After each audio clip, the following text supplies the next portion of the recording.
उपमुख्यमंत्री एकनाथ शिंदे यांनी उदय सामंत यांना तातडीनं पुण्याला पाठवलंय। रात्री उशिरा पुण्यात विजय शिवतारे पत्रकार परिषद घेऊन स्वबळाचा नारा देणार होते, मात्र उपमुख्यमंत्री एकनाथ शिंदे यांनी पुण्यातील नेत्यांना निरोप पाठवलाय। उदय सामंतांसोबत बैठक घेऊन आता अंतिम निर्णय घेतला जाणार आहे। पुण्यातील स्थानिक नेते स्वबळावर लढण्यासाठी आग्रही आहेत। आता सकाळी 10 वाजता उदय सामंत आणि पुण्यातील प्रमुख नेत्यांची बैठक होणार आहे। भाजप शिवसेनेला 17 जागा देण्याची तयारी दाखवतंय। आता नेमकं काय होतंय या सगळ्या संदर्भात आज लक्ष असेलच। अधिक जाणून घेऊया आपले प्रतिनिधी अजिंक्य धायगुडे यांच्याकडनं।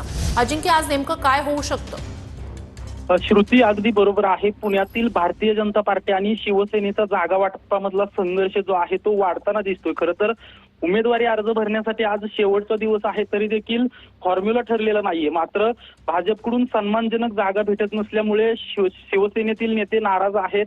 रात्री विजय शिवतारे यांनी मध्यरात्री बैठक घेतली होती आणि या बैठकीत शिवसेनेच्या प्रमुख नेत्यांची स्वबळाची आग्रही मागणीमुळे पत्रकार परिषद घ्यायचं ठरलं होतं आणि अगदी पत्रकार परिषद घेऊन स्वबळाचा नारा द्यायचं ठरलं होतं। मात्र उपमुख्यमंत्री एकनाथ शिंदे यांनी या सर्व नेत्यांना निरोप पाठवला आणि आजच्या रात्र थांबा, उद्या सकाळी उदय सामंत पुण्यात येतील आणि तुमची अंतिम बैठक होऊन उदय सामंत निर्णय जाहीर करतील अशा प्रकारचं सांगितलं होतं आणि उदय सामंत यांना पुण्याच्या दिशेने पाठवलं देखील आहे।